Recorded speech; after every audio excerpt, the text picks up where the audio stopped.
Hello everyone, I Rakesh Diya welcome you all in my YouTube channel.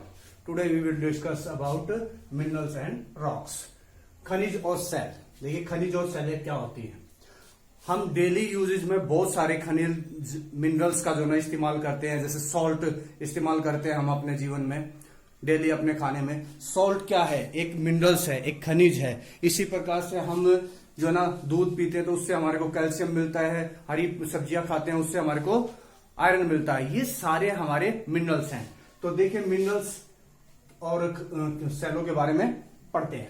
शुरू करते हैं chapter. भू property जो हमारी क्रस्ट जो है उसके कुल भार का, यानी अगर हम बात करें हमारी भू प्रॉपर्टी जो हमारी क्रस्ट जो है उसका जो टोटल वेट है उसका 98.6% जो है वो 8 तत्वों से मिलकर बना हुआ है. कौन से 8 तत्व है वो? फर्स्ट है ऑक्सीजन. ऑक्सीजन 46.60% है. दूसरे नंबर पे आपकी सिलिकॉन आती है जो 27.72% है. थर्ड आता है आपका एल्यूमिनियम जो कि 8.13% है. इसके बाद आता है लोहा, वो 5% है. कैल्शियम 3.63% है. सोडियम 2.83% है. पोटेशियम 2.59% है. मैग्नीशियम 2.09% है और अदर्स जो है वो 1.41% है. तो देखिए ये आपके मिनरल्स हैं जिनसे मिलकर आपकी भू प्रॉपर्टी आपकी क्रस्ट बनी हुई है. तो क्रस्ट मेनली मुख्य रूप से 8 जो है तत्व जो है उनसे मिलकर हमारी क्रस्ट का 98.6% हिस्सा बना हुआ है. भार के रूप में अगर हम बात करें तो वेट के रूप में बात करें, अगर 100 kg टोटल वेट मान लें हम हमारी क्रस्ट का, तो उसका 98.6 जो है केजी वेट वो हमारे इन 8 जो तत्व हैं इनसे मिलकर बना हुआ है. ऑक्सीजन, सिलिकॉन, एल्यूमिनियम, लोह, कैल्शियम, सोडियम, पोटेशियम और मैग्नीशियम. ये 8 एलिमेंट्स इनसे मिलकर बना हुआ है. चलिए खनिज की डेफिनेशन देखते हैं. खनिज क्या होते हैं, मिनरल्स क्या होते हैं. खनिज प्राकृतिक रूप में मिलने वाले वे पदार्थ हैं जिनकी अपनी आंतरिक परमाणुीय संरचना होती है, भौतिक गुण धर्म और निश्चित रासायनिक संयोजन होता है. इसमें से ये नेचुरल सब्सटेंस हैं जिनकी अपनी एक एटॉमिक जो ना कंपोजिशन होती है, उनके अपनी फिजिकल प्रॉपर्टीज होती है, केमिकल उनका अलग से जो ना कंपोजिशन होता है उनका. तो हर एक खनिज का अपना एक केमिकल कंपोजिशन होता है, उसकी जो ना एटॉमिक स्ट्रक्चर होता है, उसके फिजिकल प्रॉपर्टीज होती हैं. ठीक है. अब बात करते हैं खनिज जो है आपके सेलों की रचना करने वाले. अगर हम बात करें कि हमारी प्रॉपर्टी जो सेल्स हैं, जो रॉक्स हैं, उनका निर्माण लगभग हमारी धरती पर अगर देखें तो आज हमारे बहुत सारे वैज्ञानिकों ने खनिजों को खोजा है, डिस्कवर किया. तो 2000 के आसपास, लगभग 2000 के आसपास जो ना खनिजों की जो ना खोज की जा सकी है. अभी तक केवल 6 खनिज ऐसे हैं जो पृथ्वी पर हर जगह अवेलेबल हैं, एवरीवेयर ऑन द अर्थ. ये 6 मिनरल्स अवेलेबल हैं. 6 मिनरल्स कौन से हैं? वो है फेल्सपार, क्वार्ट्ज, आपका पायरोक्सिन, एम्फीबोल, माइका और ओलिवेन. ये 6 जो हैं 6 मिनरल्स आपके पूरी अर्थ पे सब जगह मिलते हैं. ठीक है. अब बात करते हैं खनिजों का वर्गीकरण, क्लासिफिकेशन ऑफ मिनरल्स. देखिए खनिज की डेफिनेशन पढ़ी थी हमने. अब खनिज को जो ना मिनरल्स को हम 2 ब्रॉड कैटेगरी में जो है डिवाइड कर सकते हैं. आपके धात्विक खनिज यानी मेटेलिक मिनरल्स, अधात्विक खनिज यानी आपके नॉन मेटेलिक मिनरल्स. धात्विक खनिज metallic minerals are those whose contain metal in it.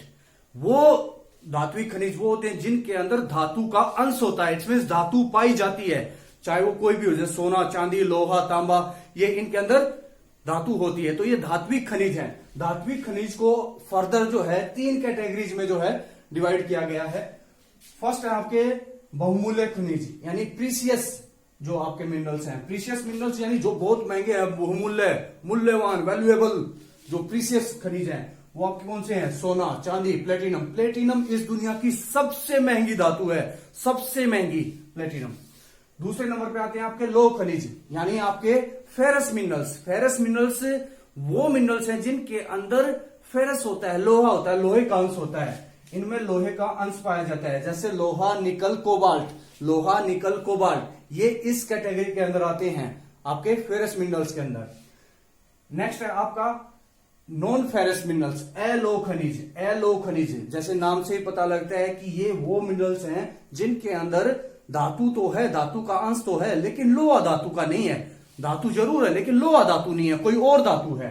ठीक है, धातु तो है पर लोहा धातु इनके अंदर नहीं होती, अर्थात लोहे का अंश नहीं मिलता। जैसे आपका कॉपर, तांबा, सीसा, लेड यानी जिंक और एल्यूमिनियम, ये इसी प्रकार की धातुएं हैं जो धातु तो है लेकिन इनके अंदर लोहे का अंश नहीं है, इसलिए ये एलो धातु हैं।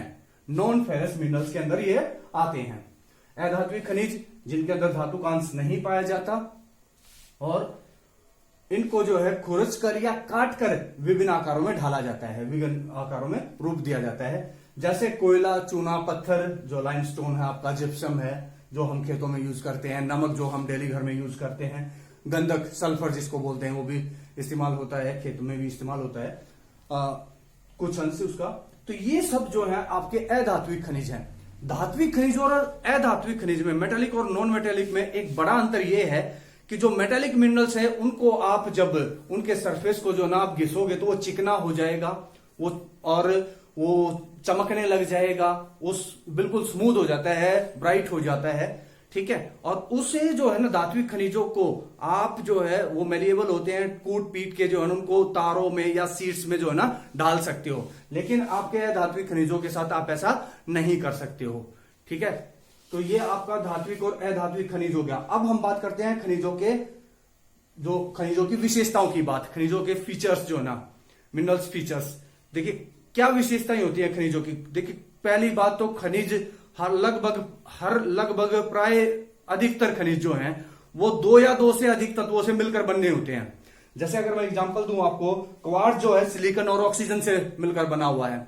और अगर मैं बात करूं आपका कैल्शियम कार्बोनेट, वो कैल्शियम, कार्बन और ऑक्सीजन से मिलकर बना हुआ है, 3 तत्वों से मिलकर बना हुआ है। लेकिन कुछ खनिज ऐसे भी हैं जो केवल एक ही तत्वों से मिलकर बने हुए हैं, जैसे आपका तांबा, सोना, सीसा, ग्रेफाइट और गंधक यानी सल्फर, ये केवल एक तत्व से ही मिलकर बने हुए हैं।